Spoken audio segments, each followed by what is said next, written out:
지난 시간에 무슨 이야기를 했냐면 우리가 이제 무선 통신이기 때문에 무선으로 전파되는 그 신호가 우리가 생각하는 거대로 오지 않는 이유가 뭐냐, 그 예제를 이야기하면서 뭐라고 말했냐면, 꽃에다가 불을 딱 던지면 파동이 생겨서 프로퍼게이션이 생겨서 멀리 나가는데 중간에 방해물이 하나도 없으면 동그라미가 계속해서 퍼져나가요. 근데 그 퍼져 나가는 데다가 중간에다가 이렇게 뭐 돌덩어리나 나무나 이 큰 나무 그런 거요, 아니 금속판을 거기다가 턱하니 놓으면은 파동이 거기에 딱 부딪히는 순간 얘네들이 옆으로 이렇게 퍼져가지고 이 장애물을 지나고 나서는 그 옆으로 퍼진 거가 다시 합쳐져가지고 중첩이 되잖아요. 그래가지고 이 동그라미로 퍼지던 거가 다른 모양의 그 파동의 모습을 지니고 있을 거란 말이죠. 그렇듯이 그렇게 똑같이 우리가 지금 말하고 있는 전자파도 그러한 파동의 성격을 가지고 있는데, 그러한 파동의 성격을 가지고 있는 신호, 그런 것들의 자연적인 어떤 그 갖는 메커니즘은 세 가지가 있는데, 첫 번째로 리플렉션, 그러니까 반사되고, 또 디프렉션, 굴절되고, 어떤 거는 전파 같은 경우는 어떤 그 장애물을 통과하지 못하는 게 아니라 통과를 하는데 통과하고 나서 이렇게 굴절되는 거죠. 그 다음에 스캐터링 되고, 이제 아까 옆으로 퍼지는 것처럼 이러한 세 가지 현상 때문에 신호를 보냈을 때 하고 받았을 때 수신된 신호의 그 파형 형태가 원래 보낸 신호하고 많이 달라진다는 거죠. 그래서 어떻게 달라지느냐라는 이야기를 했었을 적에 아까 말한 대로 부딪혔을 때 나오는 이 스캐터링 된 것들이 다 합쳐져가지고 하나의 시그널을 보냈음에도 불구하고 이 부딪히면서 걸리는 지연 시간, 딜레이가 생겨서 원래 하나의 파동가 있는 게 아니라 딜레이드 된 버전들이 합쳐진 시그널들이 나는 수신이 되겠다라는 거죠. 그렇죠? 이제 그거를, 그렇게 수신된 신호를 모델링을 하고 싶어요. 모델링을 하는데 어떤 모델링일 거냐면, 우리는 수학적인 모델링, 또 거기다 한 가지 더 넣는다라면 확률적인 모델링. 그거를 봤더니 매번 똑같은 값이 나면 좋겠는데 매번 다른 값이 나오고, 그 다른 값은 우리가 예측이 불가능한 값이기 때문에 랜덤한 성격을 가지고 있는데, 어떤 랜덤인 성격을 가지고 있는 어떠한 현상에 대해서 우리가 그 랜덤하다라는 거를 특징으로 나타내는 방법 중에서 가장 잘 나타낼 수 있는 방법이 뭐냐면은 그 신호의 덴시티를 알아보는 거다. 그래서 그 좀 전에 말했던 그렇게 수신된 신호의 모델링을 하는 데 있어서 세 가지 우리는 다른 형태의 현상으로, 서로 인디펜던트한 현상으로 걔네들을 구분해가지고 모델링을 할 수가 있는데, 첫 번째가 패트로스, 거리에 따라서 얼마만큼 신호가 줄어들겠느냐, 세기가, 신호의 수신된 신호의 세기가. 두 번째가 쉐도잉. 쉐도잉이 뭔지 조금 이따 더 설명을 할게요. 쉐도잉은 뭐냐면은 거리가 똑같으면 100m 떨어져 있는 거리라면은 수신된 신호가 패스로스에서 똑같은 수신된 신호 세기가 감소돼가지고 수신이 되어야 되는데 다르다 이거죠. 두 신호가. 그렇죠? 어떻게 달라요? 지난 시간에 이야기했었는데, 거리는 같음에도 불구하고 이 신호가 서로 다른데 메저먼트에서 이걸 재봤더니 어떻게 달라요? 어떻게 달라요? 어떻게 달라요? 100m 거리에 있는 이 신호가 어떻게 달리냐고. 어디서? 알아서. 이주일 분들 다 모르는 거예요. 어떻게 달라요? 그쵸. 정확한 답인데, 어떻게 다르냐면 수신된 신호를 DB로 바꿨어요. 수신된 신호 세기가 약하기 때문에 1000을 곱해가지고 dBm으로 곱했더니 그러면은 프리 스페이스, 그러니까 아무것도 없는 진공 상태에서는 거리가 100m 가면은 거리의 제곱에 따라서 줄어들어 가지고 예를 들어 수신된 신호가 0.1W가 돼야 되는데 0.1W를 그 저기 dBm으로 붙이면은 0.1W 곱하기 1000 하니까 100. 100에 10 로그 100 하면은 10의 제곱에 20dBm. 20dBm이 와야 되는데 한쪽은 20dBm 플러스 엡실론 1, 한쪽은 20dBm 플러스 엡실론 2. 뭐 엡실론 1과 엡실론 2 이 차이는 뭐지? 그런 거죠. 엡실론 1과 엡실론 2 이것을 설명하기 위해서 어떻게 해야 되지? 또 다른 장소에서 재봤더니 20dB에서 조금 내려갈 수도 있고 올라갈 수도 있고 그 다른 오차들을 다 컬렉션을 해가지고 얘네들의 PDF, 덴시티 펑션을 구해봤더니 dB 도메인에서 가우시안 디스트리뷰션을 따른다. dBm, 그 dB 도메인에서, dB에서 dB적으로 했었을 적에 그렇게 되면 그 dB로 되어 있는 그 엡실론이 생기는데 로그 도메인에서 가우시안인데 제로민. 잘 생각을 해야 돼요. 로그 노멀 디스트리뷰션에서 제로민이다. 라는 거가 실제 그걸 와트로 고쳤을 때 제로값이 되면 안 되는 겁니다. 그러니까 dBm 도메인에서 이 가우시안 값이 리니어 스케일에서 제로다라는 거 완전히 다른 이야기예요. 그러니까 디스트리뷰션이 완전히 다른 이야기예요. 뭔지 알겠죠? 그렇죠? 근데 엡실론 도메인에서 제로 dB의 민 값을 가지고 베리언스가 시그마 제곱인. 그러한 가우시안 디스트리뷰션을 따르더라는 거죠. 그 현상을 우리는 뭐라고 말을 하냐면 쉐도잉이다 라고 말한다는 거죠.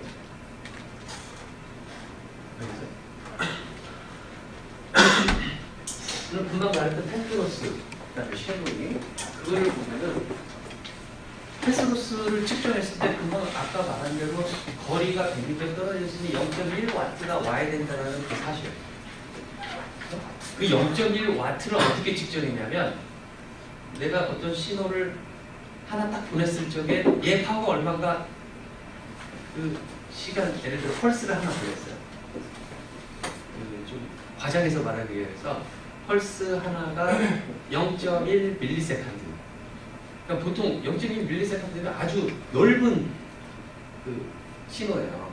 우리 데이터로 따지다 보면 요즘 데이터 속도가 뭐 거의 몇십 메가까지 가는데 우리 이동통신만 해도 몇십 메가면은 10의 마이너스 6승의 세컨드, 그러니까 1000K 세컨드 그 정도 될 텐데 10의 마이너스 1승 세컨드니까 되게 넓은 거잖아요. 그거를 하나 딱 보내가지고 그 수신된 신호가 있을 거 아니에요. 그렇죠? 수신된 신호도 적어도 펄스의 그 위드스가 0.1 밀리세컨드의 위드스는 적어도 가지고 있겠죠. 리시브드 시그널 때.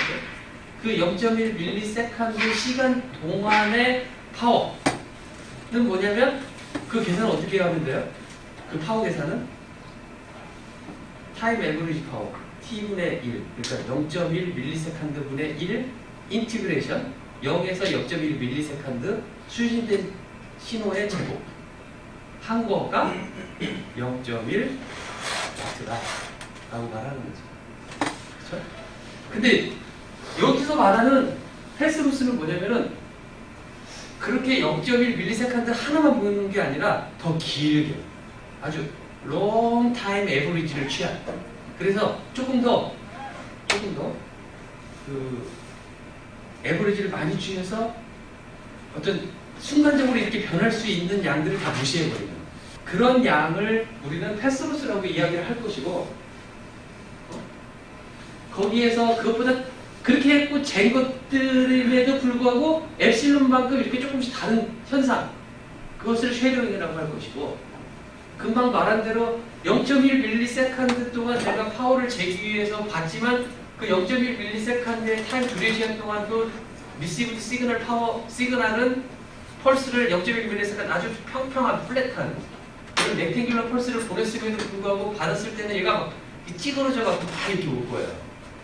이렇게 오는데 이게 매 시간적으로 변하는 이 현상.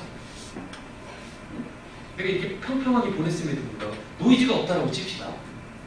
아주 깨끗한 노이즈가 너무 적어가지고 완벽한 트레이서버를 만들었기 때문에 그런 서멀 노이즈가 없다라는 상황에서 임에도 불구하고 수신대 신호가 막 이렇게 막 시간적으로 변하는 펄스가 되었는데 그 시간적으로 변하는 이 현상을 우리는 멀티패스 페이딩이다. 그러니까 멀티패스 페이딩은 인스턴테니어스 타임으로 오는 시간적인 변화, 수신대 신호의 시간적인 변화에 대한 현상을 설명하기 위해서 모델링을 하는 것을 멀티패스 페이딩이라고 한다면 이 로그노멀 섀도잉은 그것을 에버리지한 것, 그러니까 제곱해서 에버리지한 것, 그러니까 파워가 되는 거죠. 그 분의 시간분의 1로 노멀라이제이션을 시킨, 그렇죠? 그 값은 한 지역에서 측정했을 때의 평균 파워가 되겠죠. 그렇죠? 다른 지역에서 재면은 그 평균 파워가 좀 다르겠죠. 쉐도잉 팩터 때문에. 쉐도잉의 그 일어나는 현상 때문에 조금씩 다른 거라 이거죠. 그렇죠? 그래서 멀티패스 페이딩 순간적으로 일어난 거에 제곱을 한 거의 평균 값을 우리는 뭐라고 말을 할 거냐면 로컬 민이라고 말을 한다고 했어요. 한 지역에서의 평균값, 로컬 민. 거기다가 좀 더 자세히 다 구체적으로 말하면 로컬 민 파워. 로컬 민 파워가 되겠다 이거죠. 그렇게 로컬 민 파워가 이렇게 어디서 측정하느냐 위치마다 같은 장소임에도 불구하고 어디서 측정했느냐가 엡실론의 차이로 이렇게 쭈글쭈글 이렇게 다를 텐데 걔네들을 전부 에버리지한 값이죠. 에버리지한 값. 그 값이 뭐라고 하냐면 패스로스의 평균 값이 될 테고 그거를 아까 로컬 민 파워라고 했듯이 또 다른 영어로 한다면 에어리아 민 파워라고 우리는 말을 할 것이다 라는 거죠. 그렇죠? 금방 한 이야기가 이거예요. 이거가 여러분 이 그림을 보면 이 그림 속에 세 가지를 이야기를 할 수가 있어야 돼요. 패스로스와 로컬 민, 그 다음에 멀티패스 페이딩. 이 세 가지가 이 그림 안에 들어가 있는 아주 훌륭한 그림. 제가 그린 어느 책에도 나와 있지 않는 무슨 동시에 어느 책에도 나와 있지 않는 아주 훌륭한 그림이다. 뭐냐면 TX가 있고 D마다 다 거리에 있는데 이렇게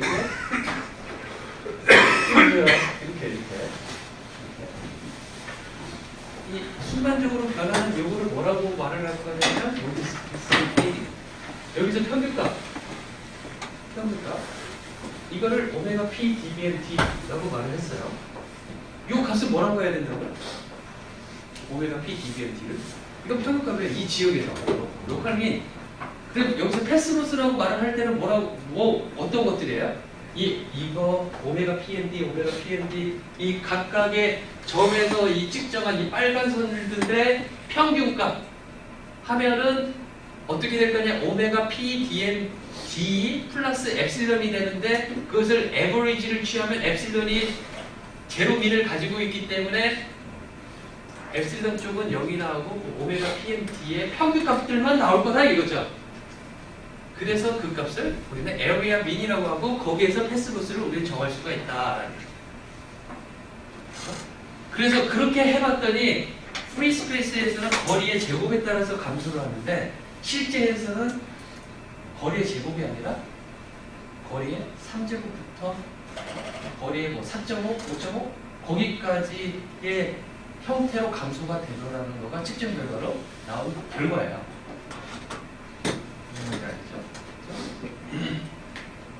자, 우리 채널에 채널에 대해서 정확히 더 알면 알수록 우리는 통신을 훨씬 더 잘할 수가 있어요. 그러니까 내가 보내고 받고 하는데 이 중간이 문제인 거죠. 이 중간이 받는 신호를 아주 어렵게 하는 거지. 근데 중간에 일어나는 현상을 수학적으로 정확하게 내가 더 잘 묘사하면 묘사할수록 얘 특징에서 이 아주 성능을 저하시키는 요소들을 리시버에서 반영시켜서 얘들의 현상을 어떻게 상쇄할 수 있는 방법들이 나오기 때문에 채널 모델링이 그래서 정말 중요하고 채널에 대한 이해가 필요하다. 그래서 멀티패스 페이딩이 있고 로컬 밈이 있고 에어리아 밈이 있다. 그래서 여기서 뮤라는 거는 오메가 PM 각 D에서의 평균값 이 데이터를 또 아주 훌륭한 그림. 질문 있어요? 저기에다 최종이 더해지는 거죠. 이식계에서. 그렇죠. 여기 플러스 엡실론이 더해지. 그러니까 이제 문제를 여러분들한테 지금 다 풀어놓고 끝나고 나서 꼭 생각을 해보세요. 플러스 엡실론이 있는데 이 엡실론은 dB일까요? dBm일까요? 그거에 대해서 여러분들이 확실하게 아는 거는 이거를 더 수학적으로 잘 이해를 한 거예요. dB일까요? dBm일까요? 그래서 정답은 dB.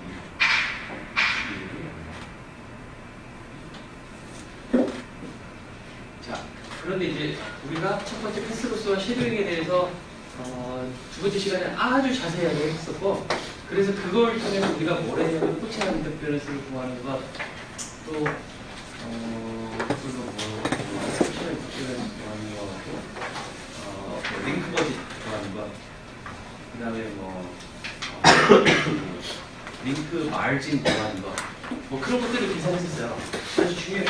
링크 마진을 여러분들이 그 지난 시간에 한번 구술을 꼭 한번 해보시면 링크 마진을 여러분들이 계산을 했다라는 거는 무엇을 알 수가 있냐면 커버리지를 얼마까지 할 수 있다라는 것을 할 수가 있어요. 그러니까 링크 마진이라는 거는 내가 요구하는 성능을 얻기 위해서 패스로스는 얼마까지 허용할 수 있을까? 그것을 계산하는 거가 링크 마진인데, 그러니까 내가 요구하는 성능, 예를 들어 BTL하고 베이스를 11만의 수익성이라는 것을 얻기 위해서는 패스로스가 어느 정도까지, 패스로스로 생기는 로스를 얼마까지 내가 허용할 수 있다 라는 계산 결과값이 나오는데, 그 계산 결과값을 보면은 패스로스 식에 의해서 거리의 커버리지는 얼마까지 하면은 이게 되겠구나 라는 계산을 할 수가 있어요. 그래서 여러분들이 나중에 이제 졸업하고 이 이동통신 관련된 회사에 취직을 해서 거기서 일종의 표준화 활동을 한다든지, 만약에 그런다면 링크 마진을 계산해서 얘 커버리지를 정하고, 그러면서 뭐 W10이라든지 W10이 포함할 수 있는 이 거리를 계산을 할 수가 있다라는 거죠. 그럴 때 이제 그런 것들이 여러분들이 자연스럽게 쭉쭉 해야 된다. 그렇죠? 나는 가르쳤어요. 나중에 그걸 하고 있더라고요. 이제 멀티패스 페이딩에 대해서 지난 시간에 또 이야기를 했었어요. 멀티패스 페이딩은 뭐라고 했냐면, 아까 패스로스가 있고 에어리아 민 있고 로컬 민 있고 인스턴테니어스리 변하는 이 어떠한 확률적인 해석. 그러니까 시간적으로 이렇게 막 들어온 신호가 변한다 이거죠. 그 시간적으로 변하는 이유는 뭐예요? 변하는 이유가 뭘까? 시간적으로 변하는 이유가, 만약에 내가 여기서 쏘고 저기서 갔는데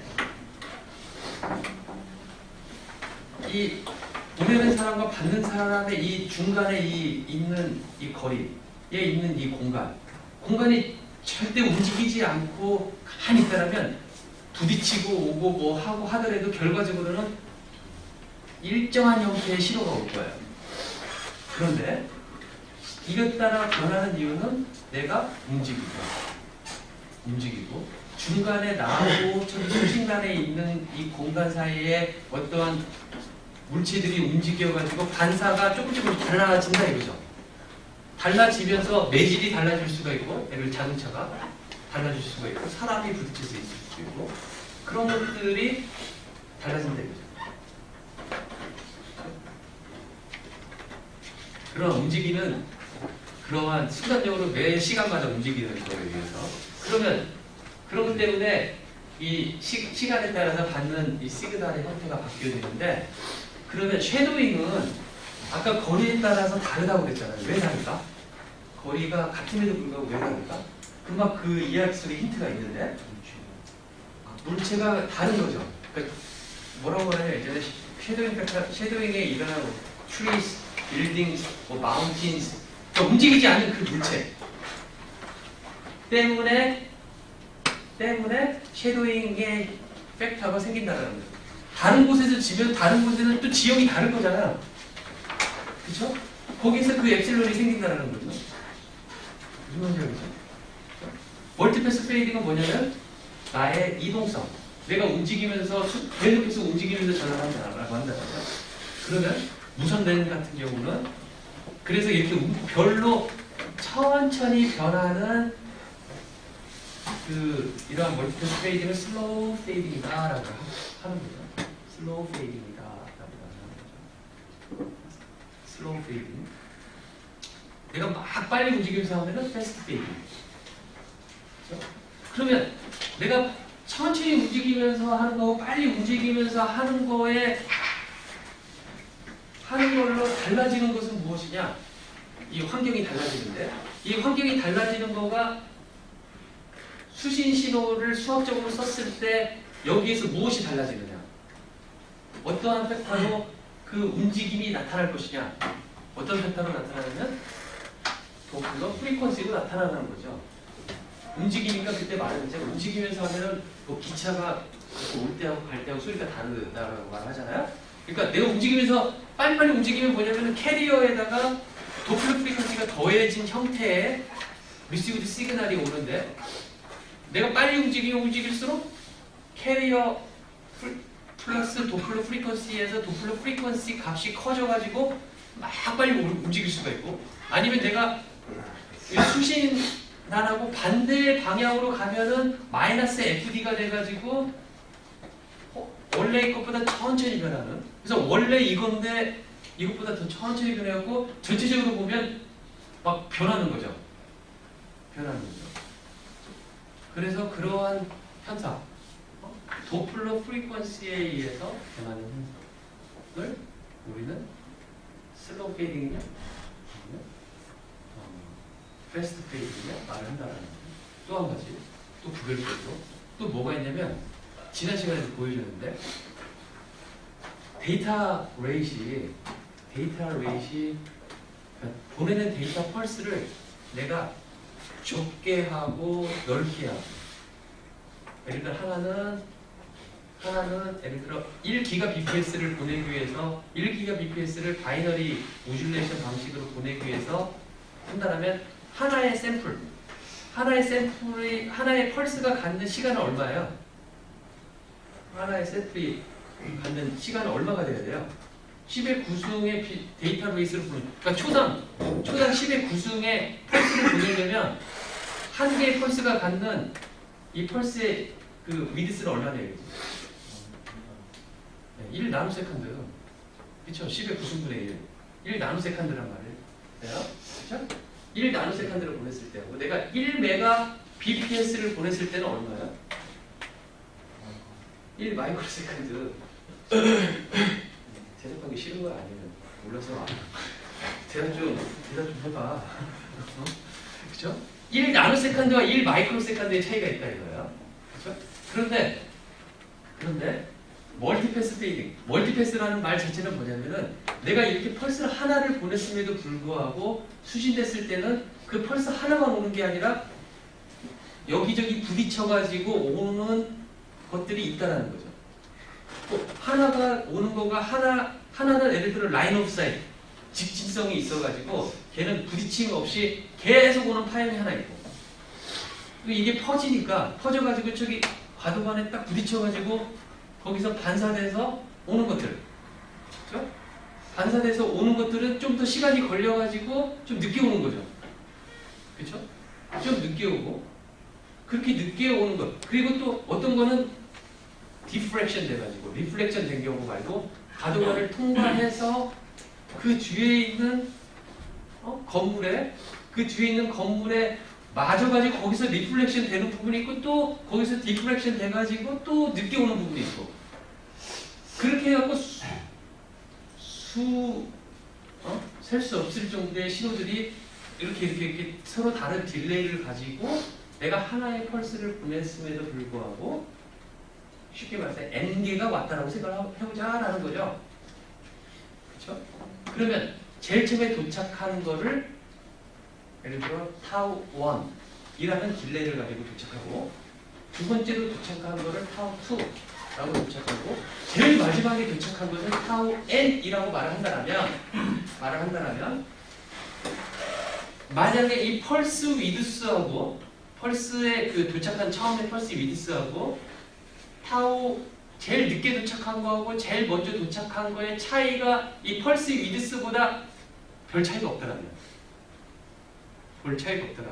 처음에 이렇게 오고 이게 조금씩 딜레이 돼가지고 이런 버전들이 올 텐데 제일 마지막에 도착한 거하고 제일 처음 도착한 거하고 이 차이 타우 n-타우 1이 별 차이가 없다라면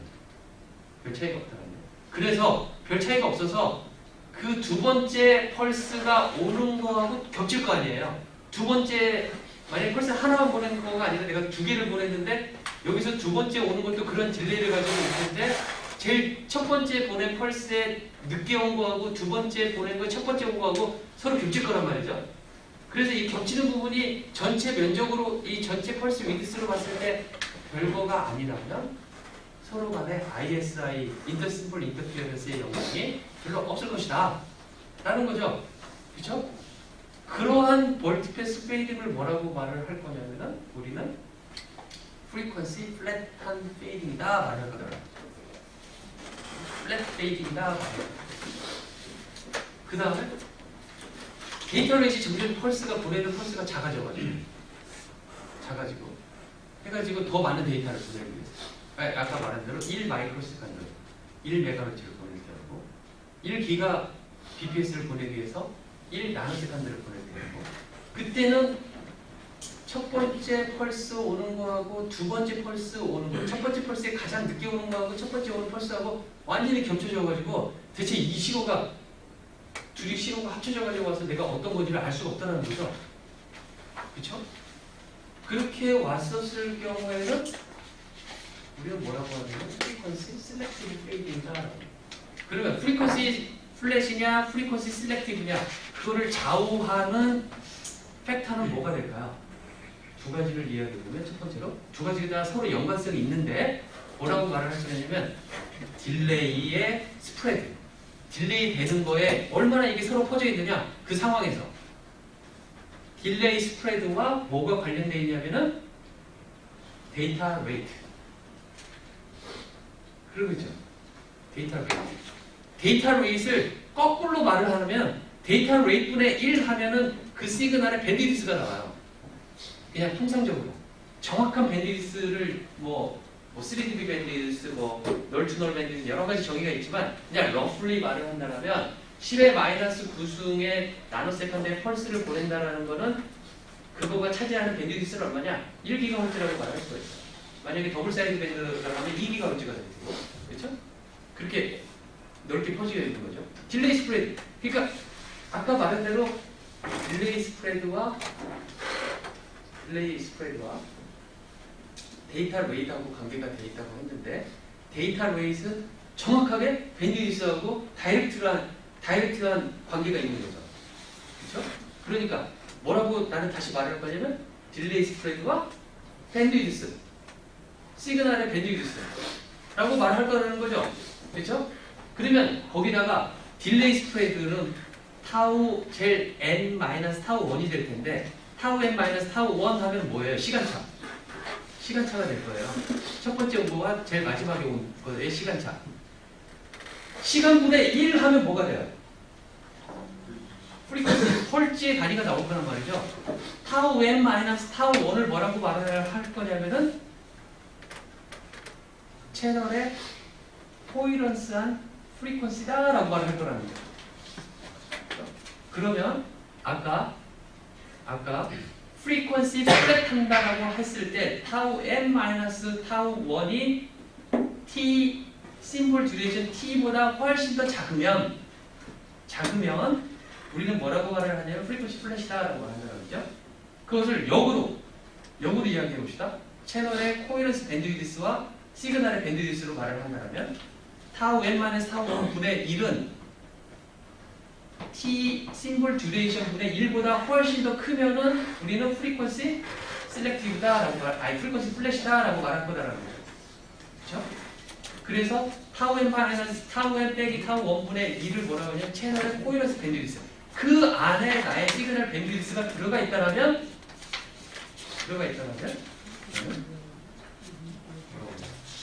프리퀀시 플랫이고 아닐 경우를 프리퀀시 셀렉티브하다라고 말할 거다. 이제 그런 이야기들을 앞으로 쭉쭉 할 거다라는 거죠. 그래서 프리퀀시 플랫과 프리퀀시 셀렉티브, 패스트 페이딩과 슬로우 페이딩. 이건 뭐에 따라서 나눠진다고요? 그 프리퀀시. 이거는 뭐? 딜레이 스프레드와 데이터 레이트.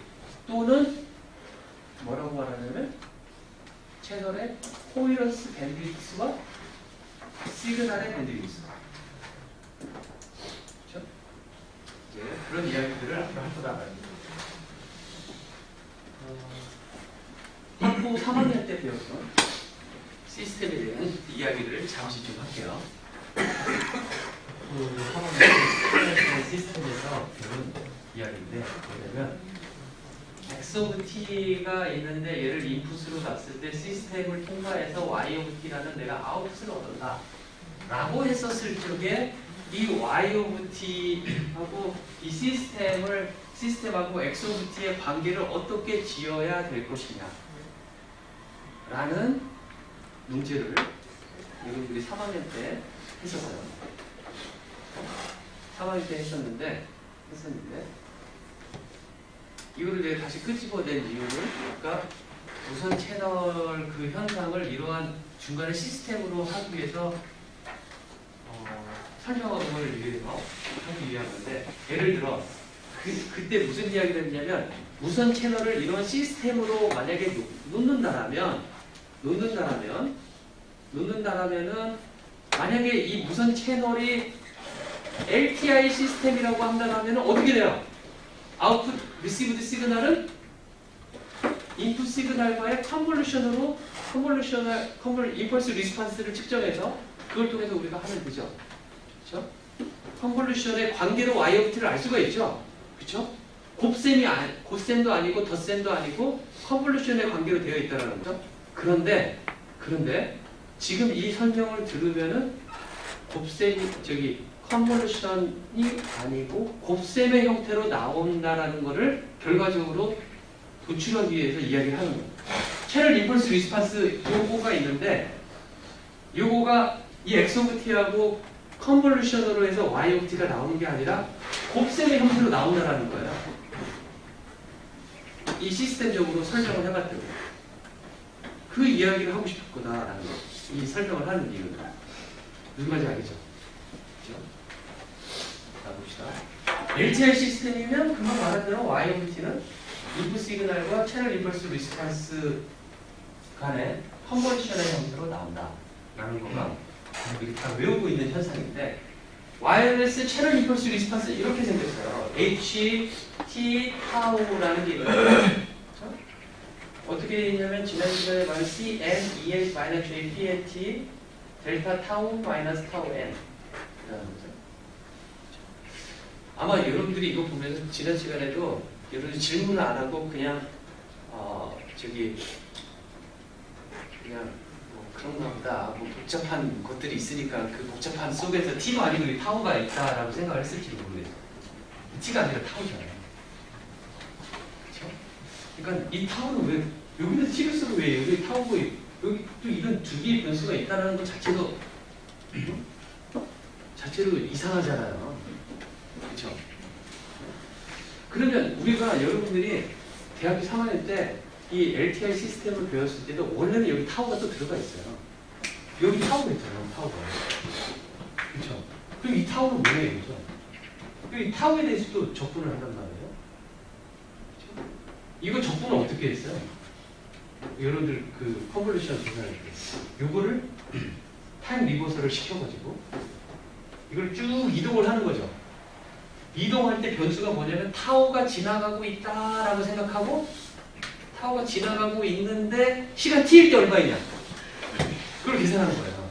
t는 고정을 시켜놓고 타워가 쭉 지나가고 있다라는 거죠. 타워가 0부터 해갖고 이제 LTI 시스템 같은 경우는 코젤 시스템 같은 경우는 0부터 시작해갖고 이렇게 뒤에서 해갖고 쭉 해갖고 이렇게 해갖고 겹쳐가지고 타워를 변화시키면서 시간 t일 때 값이 얼마냐 라는 소리죠. 맞죠? 이거의 맹점은 뭐냐면은 이렇게 그림을 그렸을 때 맹점은 뭐냐면은 마치 ET하고 시간이 같은 것처럼 이야기를 하고 있어요. 이거는. 왜냐면 LTI 타임 인베리언트한 시스템이다라는 걸 나타내기 위해서 이렇게 T가 같을 뿐이에요. 실제는 여러분들 그 책, 여러분들이 대학교 3학년 때 시그널 센 시스템 어떤 책에도 가지고 있으면 뭐라고 하냐면 시간 t-타우일 때 인풋을 넣었을 때 그 시간이 흐른 만큼 였던 t였을 때의 리스판스는 뭐냐 라는 거를 구하는 데 있어서 이 시스템이 타임 인베리언트 한다면 시간에 따라서 변하지 않기 때문에 타우라는 걸 결과적으로 더미하게 나와서 타우라는 걸 생략해도 돼서 여기서 타워가 없어지는 거예요. 실제 얘하고는 다를 거 아니에요. 인풋 넣는 시그널과 그 후에 일어난 반응이란 말이다 이거죠. 그렇죠? 그렇듯이 그런데 이 무선 채널은 타임 인베리언트한 채널이 아니에요. 왜냐하면 이 타워 값이 계속 변하고 있어요. 타워 값이 딜레이가 되는 것들이 다 막 변하고 있어요. 변하고 있단 말이죠. 내가 시간 t일 때 저기에서 리시브드 시그널의 리스판스를 보고 싶은데 그 중간에 오는 타워는 계속해서 변하고 있어요. 이 타워 변하는 거에 대한 새로운 변수가 필요한 거예요. t-타우 n 해갖고는 그 변한다는 걸 볼 수가 없어요. 그 변수라는 거. 마치 타우 n이 일정한 값인 것처럼 이야기가 되고 있다. 하지만은 그래서 새로운 변수, 딜레이가 되는 거에 대한 새로운 시간 측정, 그 값을 나타내기 위해서 타우 n이라는 것을 넣을 수밖에 없다는 거예요. 왜냐하면 타임 베리언트한 채널이기 때문에. 이해가 안 가면 금방 내가 한 말을 다시 생각하면서 다시 한번 생각을 해보세요. 집에 가서 그 시그널 센 시스템 책, 그 LTI 시스템 임펄스 리스판스, 그다음에 리시브드 시그널의 그 리스판스를 계산하는 LTI 시스템에 나온 구절들을 몇 번을 한번 읽어보기를 바랍니다. 나도 이것보다 좀 더 좋은 설명을 하기 위해서 조금 더 고민을 해야 될 것 같은데 예제를 아직은 나도 이 정도밖에 설명 못하는. 그래서 이거를 보면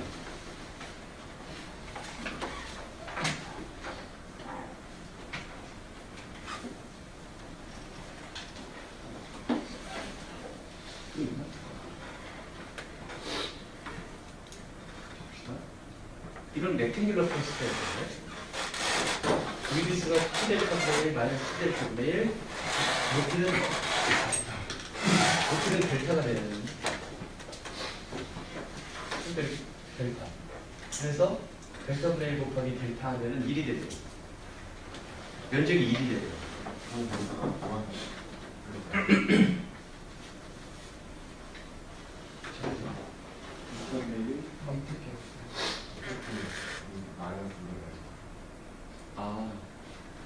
이렇게 되니까 여기 마이너스 2분의 델타, 여기에 2분의 델타, 이렇게 마이너스 2분의 델타, 2분의 델타 이렇게 보여드리겠죠? 마이너스 2분의 델타, 2분의 델타 그렇게 됐을 때 이런 렉탱귤러 코스가 있으면 델타를 0으로 보내면 얘가 제일 좁아지겠죠? 좁아지면서 델타 분의 1은 점점 커져가지고 면적은 항상 이를 유지하겠다라는 거죠. 그렇죠? 그래서 임펄스 펑션 델타 t의 정의를 우리는 이렇게 내리기도 해요. 여기 에프슨이 아니라 델타가 됐기 때문에 델타를 0으로 보냈었을 적에 이 렉탱귤라 펄스가 가는 어떤 형태, 그거를 우리는 이렇게 화살표를 하나 나타내는 거죠. 그게 임펄스인데, 이렇게 봅시다. 어떤 x 오브 t가 있는데, x 오브 t를 이렇게 나눴어요. 조그맣게 k 델타와 k 플러스 1 델타. 이렇게 여기에 면적이 델타가 되고 여기 길이가 무슨 말인지 알겠죠? 델타가 되도록 하고 이때 k 델타였을 때 xk 델타 이렇게. 그리고 델타를 0으로 보낸다라면은 뭐라고 쓸 수가 있냐면 xk 델타 곱하기 델타 t 마이너스 k 델타가 이 값이다라고 말할 거예요. 요 값을 델타를 0으로 보내면 마치 이거가 델타가지고 이거가 델타에서 이게 점점 좁아지는데 얘는 면적이 1이 아니라 요만큼의 값을 가지고 있어서 그걸 표현할 때 x k 델타 곱하기 델타 t 마이너스 k 델타 라고 말할 것이고 이 면적은 여기에다가 델타를 곱한 형태가 면적이 되겠다라는 거죠. 그렇죠? 델타를 0으로 봅니다.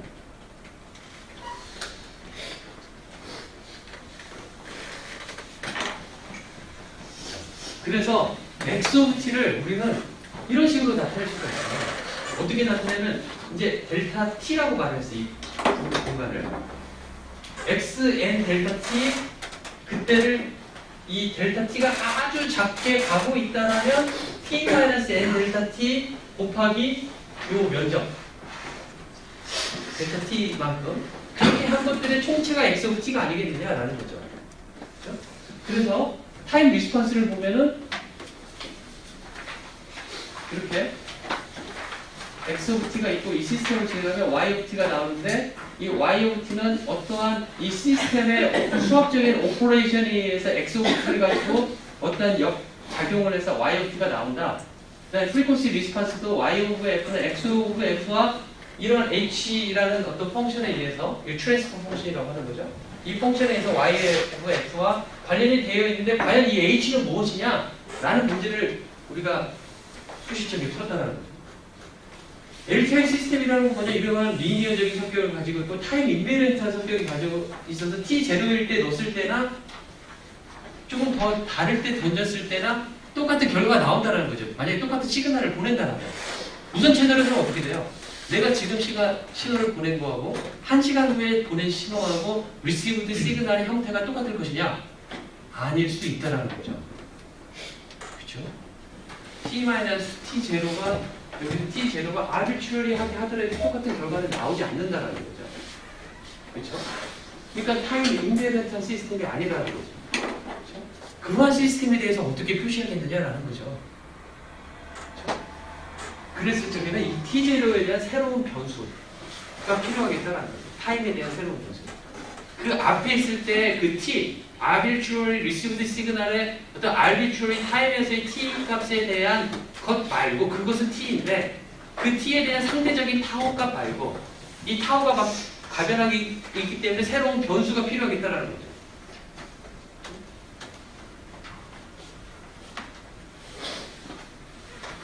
LTI 시스템을 내놓고 인베런트 타임 인베런트 시스템을 내놓고 이런 것들이 있어요. 임펄스 리스폰스 투 LTI 시스템, LTI 시스템이다 그러면은 델타 t를 넣었을 때 h of t를 넣는데 이 델타 of t를 임펄스 시그널이라고 하고 h of t를 임펄스 리스폰스라고 한다면 우리가 임펄스를 넣었을 때 아웃풋 시그널이 무엇인지 안다면 이거가 이 시스템을 모두 특성화한다는 거가 LTI 시스템의 특징이에요. 그래서 만약에 내가 이렇게 LTI 시스템이기 때문에 리니어한 성격 때문에 알파1 델타 t-t1을 넣으면은 알파1 ht-t1이 나오고 알파2 델타 t-t2를 넣으면 알파2 ht-t2를 넣었는데 리니어한 성격이기 때문에 두 개를 합치면은 아웃풋 시그널이 합으로 나온다는 건 리니어리티의 성격이 되겠죠. LTI 시스템에 있어서. 그런데 조금 더 제너럴하게 말을 해서 아까 말한 대로 이런 식으로 우리가 표현을 했단 말이에요. XOT. 이런 식으로 표현한 거를 LTI 시스템으로 넣으면 리니어리티 성격 때문에 각각의 아웃 리스폰스의 형태로 이렇게 나올 거라는 거죠. 그렇죠? 그리고 그리고 이 것들을 그 인티그럴을 아주 델타 t를 우리가 작게 하면은 이 인티그럴 자체를 컨볼루션의 형태로 우리가 결국에 봤더니 고쳐진거나 해서 LTI 시스템은 컨볼루션으로 표시가 된다는 것을 여기에 좀 지루하게 쭉쭉 써놨어요. 여러분들이 그거를 학부 때 내용들을 적어놨는데 옛날에 가르치던 자료를 그냥 여기다 펴고 끄집어내고 여기다 넣었어요. 그러니까 혹시라도 여러분들이 옛날 책을 찾아보기가 귀찮으면 이거라도 참조를 해서 아까 왜 타워가 들어갔는지 타워가 들어가야만 하는지를 설명해 드릴 거예요. 그래서 뭐 데피니션하고 컨볼루션이 나오고 그렇게 해서 아웃 시그널이 뭐 이렇게 된다라는 이야기였어요. 그런데 무선 채널은 어떻게 되어 있냐면 SOP가 있는데 무선 채널을 바꾸면은 아까 CN, EM 안에 JTN에다가 ST-타우N 이런 형태가 나오더라라는 거예요. 그래서 얘를 가운데로 어떻게 하면 좋을 것이냐 라는 걸 했었을 적에 프리퀀시 플랫 페이딩 채널에서 보면 아까 말한 대로 TM-TN, T1 이 딜레이에는 맥시멈 딜레이가 될 텐데 맥시멈 딜레이 스프레드가 되겠죠. 맥시멈 딜레이 스프레드 값이 심볼 듀레이션보다 아주 작으면 우리는 프리퀀시 플랫 페이딩이다 라고 말을 할 텐데 그래서 T 타우를 아까 말한 대로 내가 이렇게 써놓는다면 그렇게 써놓을 수밖에 없는 거죠. 아까 리시브드 시그널을 봤었을 적에 타우가 변하고 있고 타임 베리언트이기 때문에 이렇게 쓸 수밖에 없는데 만약에 타우 n하고 첫 번째 원원 타우 1 간의 차이가 거의 적어서 걔네들이 똑같은가 타우 제로라고 내가 놓을 수 있다면 심플 듀레이션보다 작아서 여기를 타우 제로라고 놓자는 거예요. 그렇죠? 여러분들이 왜 이 코헤런스 타임이 중요하냐면 지난 시간 끝날 때쯤 이야기했는데 우리는 신호를 전송할 때 이렇게 프레임 구조로 보내요. 그렇죠? 이렇게 프레임 구조로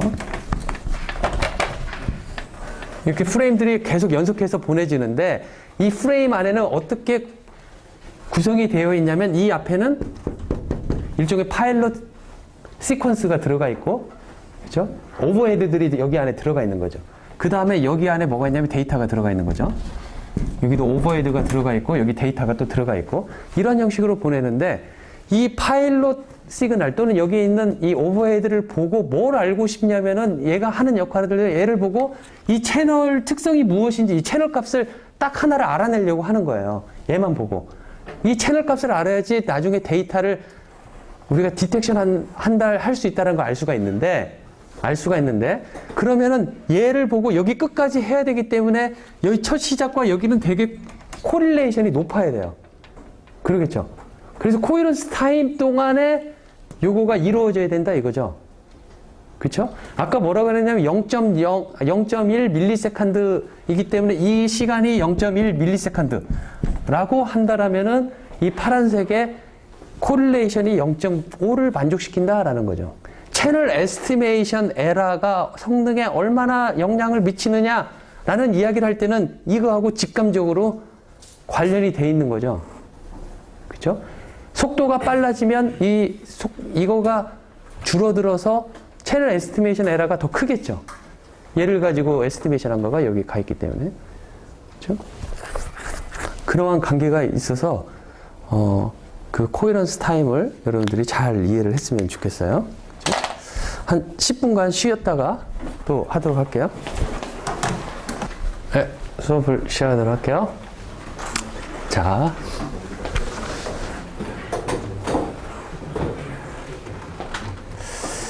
이제 아까 채널을 이야기할 때 뭐라고 그랬냐면 H tilde of t는 HIT 플러스 JHQT 인페이지와 쿼드러처의 형태로 채널을 우리가 나눌 수가 있었잖아요. 각각의 인페이지와 쿼드러처는 많은 시그널들이 스캐터링 되고 디프렉션 되고 리플렉션 된 신호들이 합쳐진 것들이 하나는 코사인 텀으로 있고 하나는 사인 텀으로 있는 거죠. 그리고 코사인과 사인은 서로 오소고날 하기 때문에 그 두 신호가 서로 오소고날 하는 거죠. 그죠? 즉, 코릴레이션이 없다라는 거죠. 그죠? 그래서 인디펜던트 한 거죠. HI와 HQ가. 그런데, 이런 상황을 한번 생각해 봅시다. 송신자와 수신자가 통신을 하는데 이제부터 라인 오브 사이트라는 이야기를 할게요. 라인 오브 사이트. 라인 오브 사이트는 뭐냐면은 송신자와 수신자 간의 전파가 리플렉션, 디플렉션 돼갖고 막 스캐터링 돼갖고 오는 것들 말고 아주 직진, 중간에 거침없이, 중간에 뭐 이렇게 어떤 거 거치거나 뭐 부딪히거나 그런 거 없이 직진적으로 오는 파가 하나가 있다.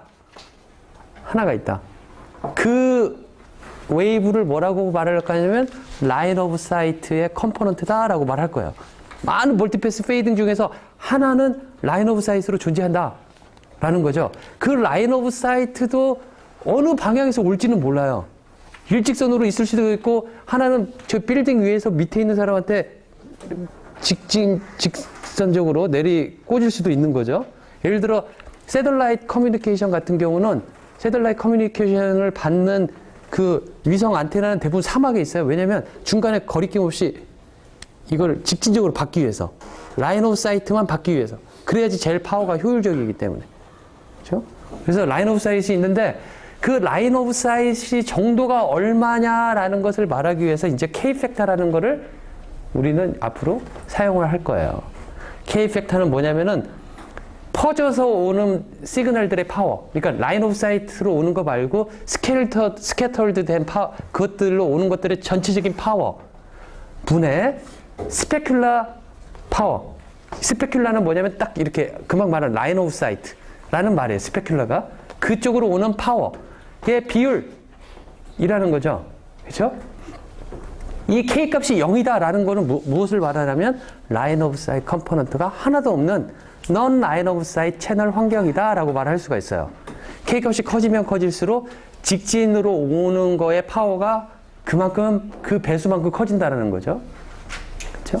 그러면 그렇게 오는데 라인 오브 사이트로 오는 거가 세타 제로의 방향으로 오고 있다라면 세타 제로로 오고 있다라면 아까 뭐라고 말했냐면은 이 세타는 여러 가지 군데에서 동일하게 유니폼리하게 디스트리뷰션 되어 있다. 웨이브가 내가 움직이고 있는데 도플러 돼가지고 FM 코사인 세타의 그 세타 웨이브가 오는 그 앵글 오브 어라이벌 앵글 오브 어라이벌이 마이너스 파이에서 파이까지 분포가 되어 있는데 지금 상황은 이런 스페큘러 컴포넌트가 있었을 때는 직진적으로 오는 거가 세타 제로만큼이 있고 세타 제로만큼이 라인 오브 사이트로 오고 있는데 얘가 가지고 있는 파워는 얼마가 될 거냐면 레이시오로 따지다 보면 K 플러스 1분의 K만큼이 있을 거다라는 거죠. 세타 제로로 오는 거가. 그 다음에 나머지 K 플러스 1분의 1만큼의 파워는 스캐터드 파워가 이 세타가 있는데 얘는 유니폼리 디스트리뷰티드 돼 있을 거다라는 거지. 그렇죠? 이거가 왜 이렇게 K 플러스 1분의 1이 스캐터드 파워의 양이냐? 이거가 왜 스페큘러 파워의 양이냐? 이거를 여기 계산을 했어요. 아까 내가 해봤는데 이거를 A라고 놓고 이걸 B라고 놨어요. 스캐터드 파워를 A분의 B라고 한다라면 A분의 B 더하기 1 A분의 B 하면은 어떻게 되냐면 여기가 B 플러스 A분의 B가 돼요. B 플러스 A분의 B. 그러니까 여기 스캐터드 파워를 A라고 하고 스페큘러 파워를 B라고 한다면 얘는 스페큘러 파워 더하기 스캐터드 파워 분의 스페큘러 파워. 얘는 스페큘러 파워 더하기 스캐터드 파워 분의 스캐터드 파워. 그러한 형식으로 나온다라는 거. 이것을 여기다 대입해 보면 나오기 때문에 그만큼 포션만큼 이 안에 있다라는 거죠. 그렇게 모델링하면 아까 오토 코릴레이션을 계산할 때 여러분들이 지금 까먹었을지도 모르는데 이 세타 결과적으로 이렇게 나왔기 때문에 이 세타의 디스트리뷰션에 의해서 마이너스 파이에서 파이까지 유니폼리하게 디스트리뷰티드 해갖고 이렇게 해갖고 J낫이 나왔어요. 근데 지금은 라인 오브 사이트를 고려한다면 이제 세타의 PDF가 달라져서 아까 구한 오토 코릴레이션이 다르게 계산이 될 거라는 거죠. 그렇죠? 아까 어떻게 나왔냐면은 어떻게 나왔더라? 이렇게 이렇게 코사인 2파이 fn 타우 코사인 세타. 얘를 적분을 해야 되는데 여기서 코사인 2파이 fn 타우 코사인 세타를 이 PDF로 이렇게 마이너스 인피니티 저기 마이너스 파이에서 파이까지 적분을 해야 된다라는 거죠. 세타에 대해서. 그죠? 그렇게 적분하면 이렇게 나온다라는 거예요. 스페큘라 저기 스캐터드 컴포넌트는 아까와 똑같이 나오는데 k 플러스 1분의 1만큼의 파워가 있을 테고 나머지 k 플러스 1분의 k 즉 스페큘라 컴포넌트에는 세타 제로가 들어가는 거죠. 세타 제로가. 여기서도 크로스 코릴레이션 아까 제로였는데 이제 더 이상 제로가 아니에요. 스페큘라 컴포넌트가 나타나는 거죠. 세타 제로를 대입해가지고. 이런 식으로 나온다라는 거죠. 그렇죠? 라인 오브 사이트 있었을 때의 크로스 코릴레이션을 말을 하는 거예요. 그렇죠? 그렇다면 여기에서 세타 제로는 여기서 세타 제로는 랜덤 베리어블이 아니다라고 말을 할 거예요. 세타 제로는. 왜냐하면 특정한 방향으로 얘는 한 방향에서 그대로 오고 있다라고 말을 하는 거죠. 그렇죠? 랜덤 베리어블이 아니다. 그렇기 때문에 이 값은 이 세타 제로는 랜덤 베리어블이 아니기 때문에 그냥 그대로 나온 거죠. 정해져 있는. 그렇죠? 그래서 이걸 angle of arrival for line of sight. line of sight의 angle of arrival이 세타 제로다. 얘는 디터미니스틱한 어떠한 각도로 나한테 오고 있다라고 말을 할 거다라는 거죠. 우리가 모델링 할 때. 자. 그래서 라인 오브 사이트이 있었을 때 오토 코릴레이션과 크로스 코릴레이션까지 우리가 그 리시브드 시그널의 오토 코릴레이션을 계산을 했고, 두 번째로 이제 그거에 대한 채널 모델링을 하기 전에 그 확률에서 나오는 몇 가지 중요한 랜덤 베리어블에 대해서 이야기를 하려고 그래요. 센트럴 카이-스퀘어 덴시티라고 아마 많은 학생들이 알고 있을 거라고 믿어요. 이건 뭐냐면은 xi가 iid인, 즉 iid가 무슨 뜻이냐면 independent하고 identically distributed 된, 그러니까 x1, x2, xn까지는 서로 independent 하지만 동일한 분포를 가지고 있다는 거죠. 그렇죠? 동일한 분포라는 건 뭐냐면은 PDF가 같다라는 거죠. PDF가 어떻게 가냐면 제로민의 시그마 제곱의 베리언스를 가지고 있는 가우시안 랜덤 베리어블의 제곱의 합을 우리는 뭐라고 하냐면 이렇게 생긴 합의 새로운 랜덤 베리어블 y를 뭐라고 하냐면은 이 y의 랜덤 베리어블 센트럴 카이-스퀘어 랜덤 베리어블이다라고 이름을 짓는다라는 거죠. 알겠죠? 혹시 모르는 학생 있으면 그렇게 알도록 하고, 그래서 센트럴 카이-스퀘어 랜덤 베리어블 거기다 한 가지 더 이야기를 쓴다라면 얘의 디그리 오브 프리덤은 n이다라고 말을 해요. 디그리 오브 프리덤은. 그래서 센트럴 카이-스퀘어 랜덤 베리어블이 무엇이냐, 얘의 디그리 오브 프리덤이 몇인데 라는 소리는, 만약에 4다 라는 소리는 가우시안 4개가 제곱의 형태로 더해져 있다라고 말을 할 수가 있어요. 알겠죠? 그런데 얘에 대한 PDF를 구하여라. PDF가 이렇게 구해져 있어요. 근데 이걸 데리베이션을 늘려다가 안 넣었어요. 숙제로 내려고. 그렇죠? 이 PDF를 유도하라 라는 거가 숙제예요. 그렇죠? 호목투를 아마 다음 주에 낼 텐데 그 호목투 안에 들어가 있을 거예요. 센트럴 어떻게 구하면 될까요? 그렇죠. 캐릭터리스틱 펑션. xi 제곱의 캐릭터리스틱 펑션을 구할 수가 있어요.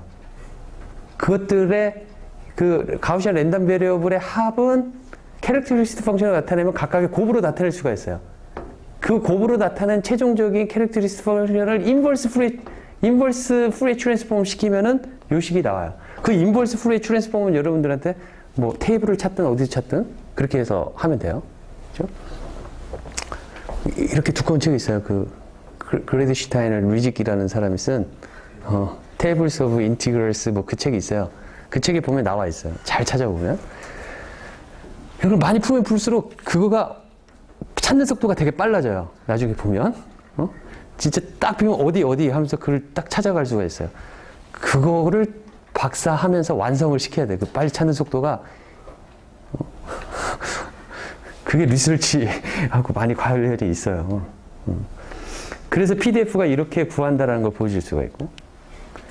또 n은 2일 때, 여기서 n은 2일 때, 디그리 오브 프리덤이 2일 때는 이렇게 간단하게 표시가 돼요. 이거를 뭐라고 말을 하냐면 exponential PDF라고 말을 해요. 센트럴 카이-스퀘어 랜덤 베리어블이 디그리 오브 프리덤이 2일 때, 가우시안 제곱 플러스 가우시안 제곱의 랜덤 베리어블을 우리는 exponential 랜덤 베리어블이라고 말하고, 그때 PDF가 아까 그렇게 나온다라는 거죠. 그렇죠? 자, 그냥 아까 여기다가 n은 2만 대입하면 그렇게 나와요. 이 감마는 감마 펑션. 그렇죠? 감마 펑션. 다음에 non-central chi-square distribution이라는 게 있어요. 이거는 아까하고 똑같은 형태인데 xi가 iid 하다라고 인디펜던트 하지만 아이덴티컬리는 아니네. INID가 되겠네. non-identically distributed 된 랜덤 베리어블이다. 왜냐면은 서로 다른 민값을 가지고 있기 때문에. 그쵸? INID라고 써야지 맞습니다. 인디펜던트 하지만 서로 민값이 다르기 때문에 non-identically distributed 된 가우시안 랜덤 베리어블 제곱의 합으로 이루어진 이 y에 대한 PDF를 구해보면 이렇게 나와 있어요. 이렇게. 이것도 아주 복잡한데 어떻게 되냐면 여기서 s라는 새로운 거가 나와요. 이 y에 대한 변수뿐만 아니라 시그마 제곱이 들어가 있고, 여기 시그마 제곱 들어가 있고, n이 여기 디그리 오브 프리덤, 넌 센트럴 카이-스퀘어 랜덤 베리어블의 디그리 오브 프리덤이 n이 여기 들어가 있고, 여기 s라는 거는 어디에 찾아봐도 없는데, 이 s는 뭐냐면은 s의 제곱은 이 민 제곱의 합들, m1 제곱 플러스 m2 제곱 해갖고 mn 제곱까지 한 것들을 뭐라고 말할 거냐면 s 제곱. 그러니까 s는 루트 m1 제곱 플러스 m2 제곱 플러스 mn 제곱이 되겠다 이거죠. 그렇죠? 그것들의 합을, 그 제곱의 합을 s 제곱이라고 하면은 s 제곱 파라미터로 돼서 이러한 형태로, 여기 이 펑션은 뭐냐면은 modified basic function of the first kind 해가지고 이렇게 define이 되어 있어요. 이거를 이러한 sum, infinite한 sum의 형태로 나타낼 수가 있고, 그래서 이렇게 나타낼 수 있는데, 이거에 대한 CDF를 구해보면 여러분들이 처음 보는 QK 이 변수가 그냥 Q 펑션이 아니라 변수가 두 개 있잖아요. 그렇죠? 이러한 Q 펑션이 뭐냐면은 제너럴라이즈드 Q 펑션이라고도 말을 하고, 일반적으로 모든 사람들은 말쿰스 Q 펑션이라고 말을 해요. 그렇죠? 이 말쿰스 Q 펑션은 어떻게 표시하냐면 QKAB 해서 이런 식으로 나와 있어요. Q1AB 더하기 이러한 인파이나이트한 형태로, 그렇죠? 스페셜 펑션이 되는 거죠. 그렇죠? 그래서 이것을 말쿰스 Q 펑션이다라고 말을 한다라는 거죠.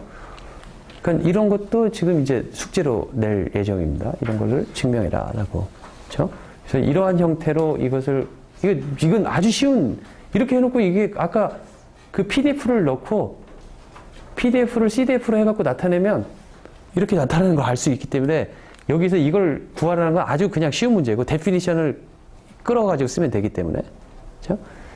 단지 이것을 구하는 거에 있어서 조금 여러분들이 그 테이블을 찾아봐야 된다라는 그러한 고충이 있겠죠? 근데 보세요. 여러분들 왜 이거를, 또 이 아이를, 여기서 수학적인 질문을 하나 해볼게요. 왜 이것을 스페셜 펑션이라고 왜 할까요? 이걸 Q도 보면 사람들이 이렇게 써놓고 뭐라고 하냐면 클로스드 폼을 구했다라고 말을 해요. 베셀 펑션도 보면 인티그레이션 형태고 서메이션 형태인데, 어떠한 거를 이걸로 표시를 하면은 클로스드 폼을 구했다라고 말을 해요. 왜 이렇게 여러분들이 보기에는 이게 클로스드 폼 같아요? 매우 복잡한 인티그레이션 형태잖아요. 그쵸? 근데 왜 이걸 가지고 이렇게 표현한 거를 왜 클로스드 폼이라고 이야기를 하느냐라는 거죠. 나중에 여러분들이 썼을 때, 논문 썼을 때 그렇게 나왔는데 아마 그런 고민을 할지도 몰라요. 이걸 나는 클로스드 폼이라 쓰는 거가 내 양심의 가책이 느껴지는 거 아닌가? 왜 사람들이 이걸 클로스드 폼이라고 말을 하지? 라고 생각할 수가 있을지도 몰라요. 왜일까요? 왜 우리는 이걸 클로스드 폼이라고 말을 할까요? 이러한 걸로 나타내는 거를. 일단 이 형태를 보면 finite range예요. finite range고 Q 펑션, 예를 들어 Q 펑션은 infinite range긴 infinite range예요. 그렇죠? 하지만 걔도 closed form이라고 말을 해요. Q 펑션으로 나타내면. 그렇죠? 말쿰스 Q, 아니 그냥 그 가우시안 Q 펑션 또는 에라 펑션. 그런 것도 우리가 closed form이라고 말을 하는데 이러한 특별한 형태의 이 무한대로 나왔지만 우리가 스페셜 펑션이라고 이렇게 여러분들이 말쿰이라는 이름을 가지고 말쿰이라는 사람이 이곳을 스페셜 펑션이라고 이름을 지을 수 있었던 건 뭐냐면 얘네들이 컨벌지 100% 어떠한 레인지에서도 다 컨벌지 하다라는 걸 보였을 적에 얘가 스페셜 펑션이 될 수가 있는 거예요. 모든 값에 있어서 그 값을 넣더라도 무한대나 마이너스 무한대 값이 아니라 컨벌지하게 얘를 계산할 수 있을 때 그리고 그 값을 이그젝트하게 구할 수 있다라면 예를 들어 여러분들 컴퓨터로 매틀랩이나 매스매티카로 구하는 데 있어서 말쿰스 큐 펑션을 여러분들이 이렇게 써놓고 숫자를 대입해 가지고 set precision 해서 10의 마이너스 6승까지 set precision을 한다라면은 10의 마이너스 6승까지 여러분들이 정확하게 계산할 수가 있어요. 어떤 값에 대해서도 set precision을 10의 마이너스 12승으로 해놓으면 10의 마이너스 12승까지 정확하게 구할 수가 있어요. 그렇게 프리시전의 문제이지 이 계산을 하는 데서 전혀 다른 건 문제가 되지 않기 때문에 우리는 클로스드 폼이라고 말을 할 수 있다는 거죠. 그러니까 그거를 클로스드 폼이라고 보이려고 한다면 그러한 것들을 수학적으로 증명을 해야 된다는 거죠. 그러한 거가 아까 보였던 이런 베셀 펑션이라든지 아주 위대한 펑션이다라는 거죠. 예전에 이런 거가 이걸 못 풀지? 이걸 어떻게 풀지라고 했는데 이거는 단지 계산 문제라는 거죠. 그렇죠? set precision을 내가 어떻게 하냐에 따라서 이 함수를 그려놓고 얘를 그 인티그레이션의 형태로 네모칸 사각형을 구하는데 이 사각형 사이즈를 작게 만들면 만들수록 set precision을 늘릴 수 있다라는 거예요. 그리고 그 값은 계속 컨버지 하다라는 거지. 그걸 작게 한다고 해서 얘 값이 달라지는 게 아니라 달라진 게 좀 크게 하면 10의 마이너스 3승까지는 똑같고 좀 작게 하면 10의 마이너스 4승까지 같고 그렇게 같아진다라는 것을 입증을 했었을 적에 스페셜 펑션이라고 말을 하고 그걸 우리는 클로스드 폼이다 라고 말할 수가 있다라는 거죠. 그렇죠? 그래서 이 말쿰스 큐 펑션도 이렇게 나타내면 우리는 클로스드 폼이다 라고 말한다는 거지. 그러니까 여러분이 통신의 그 논문들을 읽어보면 가끔 하나씩 나올 거예요. 스페셜 펑션이라고 자기가 이름 지은 한 거가. 그런데 그 중에서 많은 것들이 보면은 그거가 입증이 안 된 상태의 스페셜 펑션이라고 말을 하는 것은 잘못된 거죠. 그렇죠? 자, 금방 센트럴 카이-스퀘어 랜덤 베리어블과 넌 센트럴 카이-스퀘어 랜덤 베리어블에 근거해서 이제 렐레이 덴서티라는 것을 소개를 할게요. 렐레이 덴서티는 아까 센트럴 카이-스퀘어를 루트를 씌운 거예요. 여기다가. 그렇죠? 루트를 씌운 거를 우리가 한번 고려를 해보자는 거죠. 이게 렐레이라는 게 아니라 이걸 루트를 씌운 경우를 하면 센트럴 카이 스퀘어에서 그걸 뭐라고 할까? 이거를 센트럴 카이 스퀘어가 없잖아요. 그렇죠? 카이 디스트리뷰션이라고 말을 해요. 그냥 카이 디스트리뷰션. 카이 디스트리뷰션을 하면 아까의 체인지 오브 베리어블을 통해서 PDF를 쉽게 구할 수가 있고 n은 2일 때의 PDF를 여기다 그냥 n은 2 집어넣고 써보면 그때의 PDF를 뭐라고 하냐면 렐레이 덴서티다 라고 말을 할 거다라는 거죠. 그죠? 렐레이 랜덤 베리어블은 뭐냐면 카이 디스트리뷰션에서 디그리 오브 프리덤이 2인 경우가 되겠다라는 거지. 알겠죠? 그 다음에 라이시안 덴서티는 뭐냐면은 이 non central 카이 랜덤 베리어블이에요. 아까 카이 스퀘어가 아니라 이 스퀘어가 없기 때문에 아까 이것을 제곱해가지고 없어졌는데 non central 카이 랜덤 베리어블에서 n은 이것도 쉽게 우리가 PDF와 CDF를 구할 수가 있는데 그냥 change of variable을 통해서 구할 수가 있는데 n은 2일 때를 해가지고 대입을 해보면은 이런 식이 나오고 CDF도 이렇게 구할 수가 있고 이거를 뭐라고 하냐면은 라이시안 덴서티다 라고 말할 거다라는 거죠. 알겠죠? 자, 이제 우리 통신에 들어와서 아까 채널이 이렇게 생겼더래요. HIT 플러스 JHQT. 이것을 페이저 폼으로 나타내면 앰플리튜드와 이거의 페이즈 형태인 컴플렉스 엑스포넨셜의 형태로 우리 이렇게 쓸 수가 있죠. 그렇죠? 여기서 알파 오브 t는 뭐냐면 HI 제곱 플러스 HQ 제곱 쓸 수가 있고, phi t는 뭐냐면은 탄젠트 인버스 HI분의 HQ 이렇게 쓸 수가 있겠죠. 이렇게 채널을 간단하게 우리가 쓸 수가 있고, 이거가 트랜스밋 시그널하고 곱해져 가지고 나오는 거죠. 그렇죠? 자, 레일레이 채널 모델. 레일레이 채널 모델은 non line of sight 환경을 모델링한 것이다 라고 말을 해요. 그렇죠? 즉 line of sight 컴포넌트, 아까 세타 제로로 오는 거가 없을 경우에 의 이야기다 라는 거죠. 그래서 아까 HIT가 이렇게 되어 있는데 또 HQT가 이렇게 되어 있는데 여기 마이너스가 붙어야 되겠네요. 마이너스가 붙어야 되죠. HI와 HQ가 있는데 여러분들이 CLT가 뭐의 약자? CLT가 Central Limit Theorem.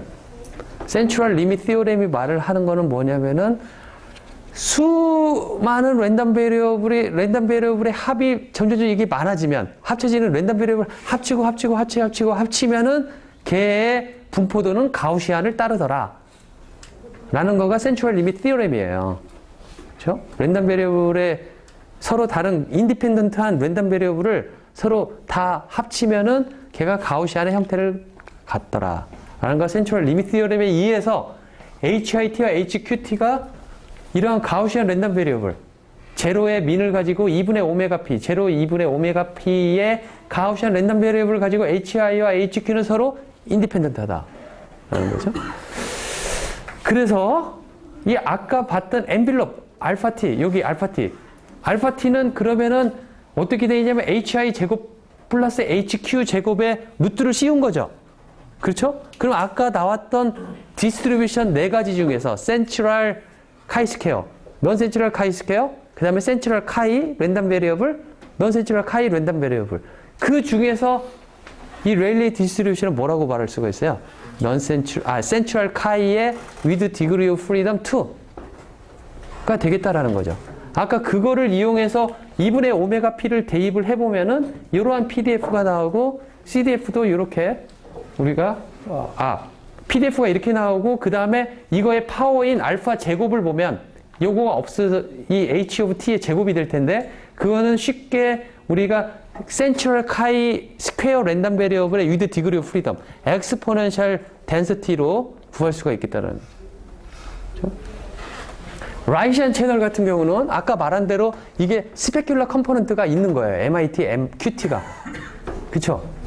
이렇게 스페큘러 컴포넌트와 스캐터드 된 컴포넌트들이 이렇게 있는 거죠. 그쵸? 얘는 스테릭한 거죠. 시간에 따라서 원래 있는 신호가 변하는 그것만 있지 채널에 따라 변하는 거가 없는 MI와 MQ가 존재하는 거다 이거죠. 이건 랜덤 베리어블이 아니다는 거죠. 디터미니스틱한 그런 시그널이 오고 있고 디터미니스틱 시그널 플러스 가우시안 랜덤 베리어블 디터미니스틱 시그널 플러스 가우시안 랜덤 베리어블 하니까 엔빌럽을 보면은 MIT 그 다음에 이거의 베리언스 B0 MQT 이것의 베리언스 B0라고 말을 할 수가 있는. 왜 B0 아까 2분의 오메가 B고 얘는 B0냐? HIT의 파워 안에가 총합이 2분의 오메가 P가 돼야 돼요. 이거의 총합은 이거 파워 더하기 스페큘러 파워 더하기 스캐터드 파워의 합이 2분의 오메가 P가 돼야 되겠다 이거죠.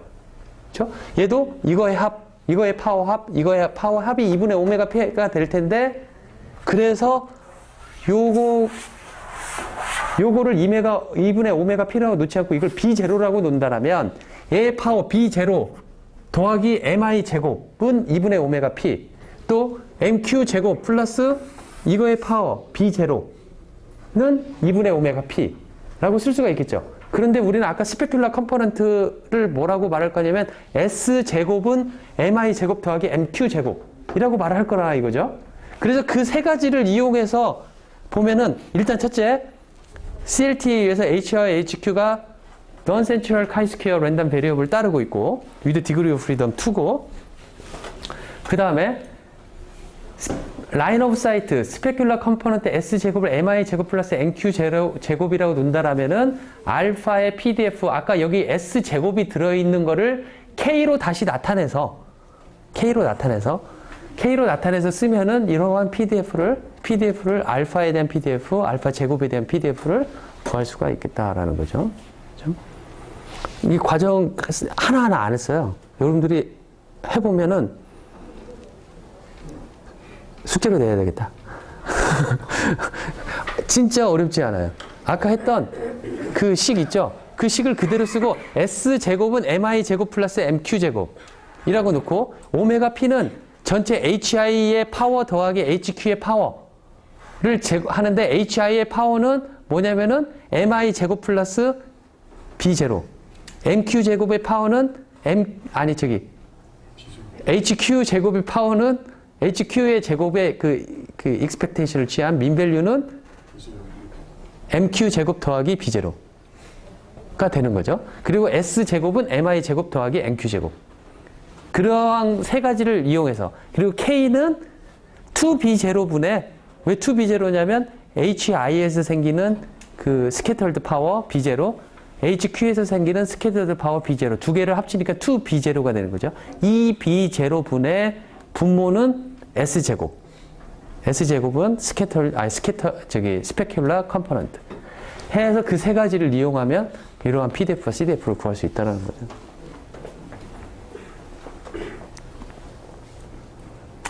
그 다음에 낙가감이 페이딩이라는 게 있어요. 여기다 낙가감이 M이라고도 보통 사람들이 말하는데 낙가감이 M 페이딩이라고 말을 하는데 M은 파라미터고 채널 모델을 하는 데 있어서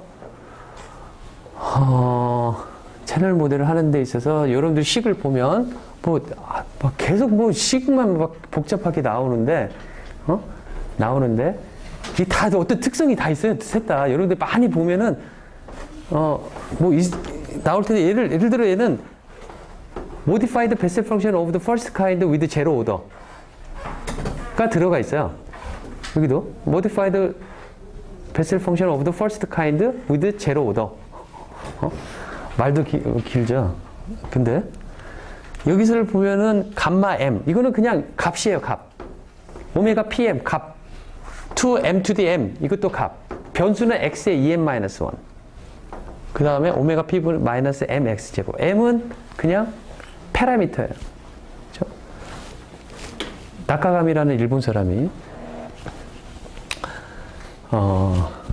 1948년도에 막 그 2차 세계대전 중에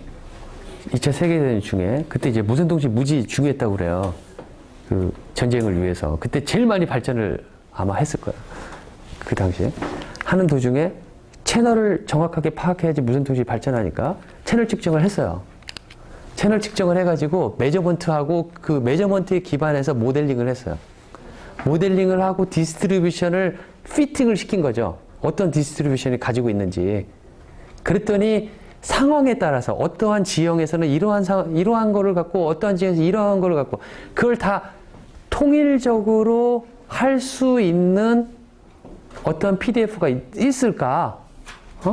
라는 생각을 하면서 그 커브 피팅을 해서 나온 논문이 이 결과예요. 48년에. 일본어로 48년에 나와서 세계에 안 알려졌다가 1960년대에 옥스포드에 있는 사람이 일본에 갔다가 그 논문을 보고 영어로 번역해서 1960년도에 논문이 나왔어요. 그래서 낙가가미 페이딩이라고 그때 이름을 붙였어요. 그렇죠? 그래서 그런데 이거를 보면은 이 PDF가 뭐하고 아주 흡사하냐면 아까 센트럴 카이 스퀘어 랜덤 베리어블하고 거의 흡사해요. 거의 흡사하다는 걸 여러분들이 찾아보면 알 수가 있을 거예요. 센트럴 카이 스퀘어가 아니라 센트럴 카이 랜덤 베리어블. 이 알파 제곱한 거가 센트럴 카이 스퀘어 랜덤 베리어블하고 아주 가까운. 한번 이따가 식을 한번 두 개를 비교해 보세요. 이거하고 뭐하고 같냐면 여기서는 m이 2분의 1보다 크거나 같은 경우인데 만약에 m이 변수여갖고 2분의 1보다 큰 어떤 수라도 되는데 m을 만약에 내가 인테저다라고 국한을 시켜놓는다라면 m은 인테저다 국한을 시켜놓는다라면 마치 2m degree of freedom인 central chi-square random variable의 PDF하고 이거하고 똑같아요. 무슨 말인지 알겠죠? 그렇죠? 그런데 이 낙가감이라는 사람이 매저먼트에서 채널을 이렇게 피팅해서 PDF를 피팅해서 이거를 만들어놔서 결과를 봤더니 그 결과하고 똑같고 갖고 이 사람의 논문을 내 지금도 가지고 있는지 모르겠는데 박사 공부할 때 이 논문을 다 읽었었어요. 한 조금 두꺼운데 진짜 어렵지는 않아요. 다 측정해서 이런 결과가 나왔다. 그림 막 나오고 있고 그 다음에 이거의 평균 값은 얼마다. 베리언스 값은 얼마다. 오토 코릴레이션 어떻게 나온다. 뭐 그런 것들을 다 적어놓은 논문인데 그거를 보면서 봤더니 그 사람도 이게 센트럴 카이스케어 랜덤 베리어블하고 흡사하다. 한 가지 다른 점은 자기는 m이 인테저일 때뿐만 아니라 m이 인테저 아닌 경우도 그 채널 모델링 하는 데서 아주 적합한 상황들이 많이 있기 때문에 자기는 제너럴라이제이션 시킨 거죠. 그렇죠? 이렇게 되어 있는데 그렇다면 아까 라이시안 같은 경우 지금 라이시안 이야기 했죠. 라이시안 같은 경우는 아까 라인 오브 사이트 컴포넌트가 하나 있었을 때의 상황을 말을 하잖아요. 그러면 똑같은 무선 채널이면은 라이시안 채널의 스페큘러 컴포넌트와 스캐터드 파워의 그 레이시오가 K라고 해서 그걸 라이시안 팩터라고 이야기를 하는데 그래서 K 팩터에 따라서 이 값들이 다르잖아요. K 팩터가 높아지면 높아질수록 K 팩터가 무한대로 갔을 때 그건 AWG 채널이 되는 거예요. 직진밖에 없는 거지. 그렇죠? 스캐터드 되는 게 없는 거죠. 그러면 이거하고도 뭔가 비슷해야 되지 않겠냐라는 거죠. 낙가가미하고 라이시안하고 뭔가 비슷한 구석이 있어야 되지 않느냐. 실제로 봤더니 K하고 M하고 이런 관계를 하면 K하고 낙가가미 파라미터 M하고 이런 관계를 하면 둘이 거의 비슷하더라라는 거를 우리가 보여줄 수 있다라는 거죠.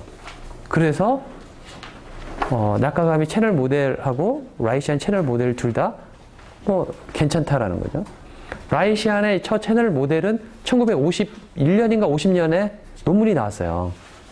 라이시안은 순전히 매저먼트가 아니라 수학을 풀어가지고 이러한 상황에서 이렇게 여러 가지 신호가 오고 스페큘러 컴포넌트가 있었을 때 정기적 신호가 어떻게 될 것인지 그를 순전히 수학적으로 풀어가지고 했더니 봤더니 결과적으로 non-central chi-square with degree of freedom 2의 시그널 파워가 나오더라 라는 논문이 1950년, 51년에 나와 있어요.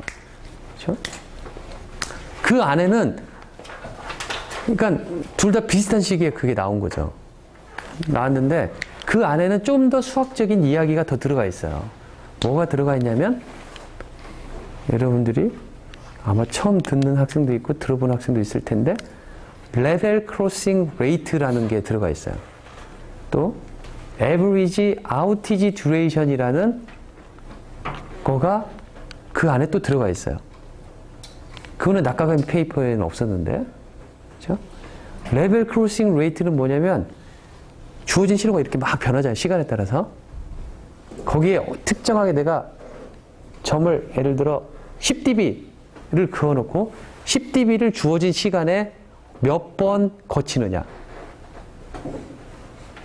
그리고 10dB를 그어놓고 10dB보다 아래로 쳐져 있는 이 시간의 듀레이션의 평균 값은 얼마이냐. Average outage duration. 그렇죠? 그것을 계산해 놓은 거가 라이시안의 아주 큰 업적 중에서 하나예요. 수학적으로. 50년, 51년에. Average outage, 그러니까 그거를 구하려면 뭐가 필요할 것 같아요? 시간적으로 변하는 거에 대한 슬롭이 필요해요. 슬롭이. 이 슬롭이 뭐냐에 따라서 또 downgoing slope, upgoing slope, upward slope 뭐 이런 것들이 필요해가지고 좀 어렵겠죠. 그렇죠? 그래서 레벨 크로싱 레이트와 에버리지 아우티지 듀레이션, 에버리지 아우티지 듀레이션이 아주 중요한데 에버리지 아우티지 듀레이션을 구하기 위해서는 레벨 크로싱 레이트를 구해야지만이 이걸 구할 수가 있어요. 그럼 이게 왜 중요하느냐? 왜 중요하느냐?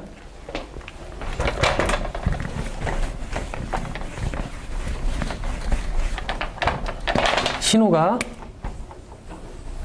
이런 식으로 리시브드 시그널 파워가 이렇게 와 있는데 에버리지 아우티지 듀레이션이라는 것은 이렇게 그려놓고 이렇게 평균적으로 내가 10dB 이상이 되어야지 나는 BTR 레이스를 내가 원하는 것을 만족할 수가 있는데 이것보다 밑에 이렇게 가 있는 경우 이렇게 이것들의 평균값, 이 시간들에 대한 평균값, 평균값을 내가 구하면은 무엇이 있냐라면 예를 들어 이 구간대에는 에러가 난다라면 이 시간이 길면 길수록 어쩌면 그 블락이 다 에러가 날 수가 있어요. 블락 에러가 이 속에서는 도저히 복구할 수, 그 에러 코렉팅 코드, 채널 코딩을 쓰더라도 에버리지 페이드 듀레이션, 에버리지 아우티지 듀레이션이 너무 길어버리면 복구할 수 없는 시간적으로 될 수가 있겠다라는 거죠. 그렇죠? 그러한 것을 방지하기 위해서 쓰는 방법이 인터리빙이라는 방법이 있어요. 인터리빙은 서로 셔플링을 시켜놓는단 말이에요. 그리고 나중에 와갖고 다시 제자리로 돌려놓는데 인터리빙의 뎁스가 이걸 얼마만큼 멀리 있는 걸 이쪽으로 끌어들이고 셔플링 해야 되느냐. 멀리 있는 걸 끌어들이면 끌어들일수록 좋겠지만은 메모리 사이즈가 커지기 때문에 문제가 있다 이거죠. 그렇기 때문에 에버리지 아우티지 듀레이션을 알면은 그 기간보다 조금 더 길게만 인터리빙 사이즈를 정하면 되기 때문에 인터리버 사이즈를 결정하는 데서 중요한 팩터로서 에버리지 페이드 듀레이션을 우리가 생각할 수가 있겠다라는 거죠. 그렇죠? 이거에 대해서는 나중에 인터리빙을 우리가 할 때 또 레벨 크로싱 레이트와 에버리지 페이드 듀레이션을 할 때 또 이야기를 할 거예요.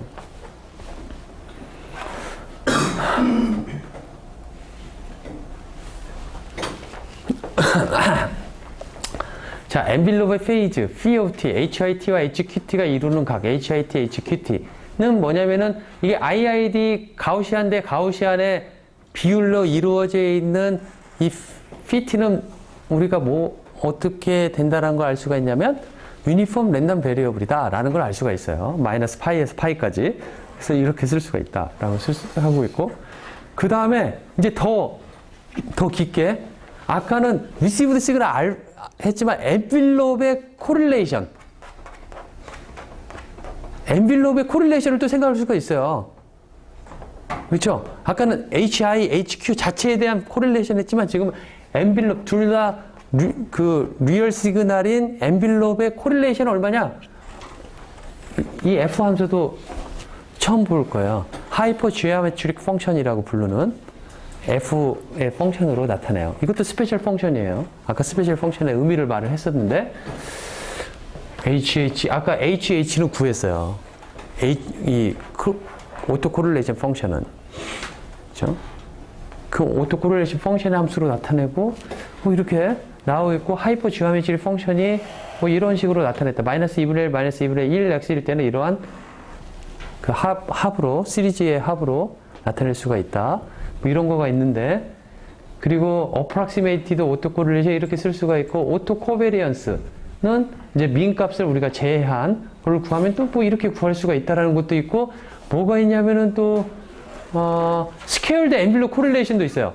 알파 제곱과 알파 제곱 t 플러스 타우 간의 오토 코릴레이션이 얼마냐 라는 것을 또 계산할 수가 있어요.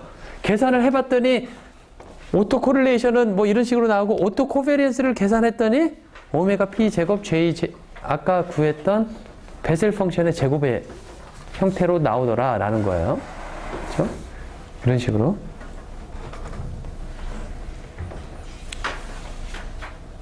이런 거 다 숙제로 낼 거야. 이거.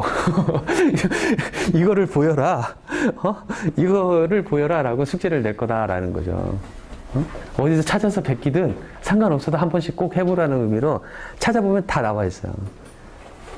누가 어디서 찾느냐의 그 방식이기 때문에 그렇게 그 어려운 숙제는 아니라고 그러는데 찾는 과정이 숙제라고 말을 할 수가 있는 숙제라는 거예요.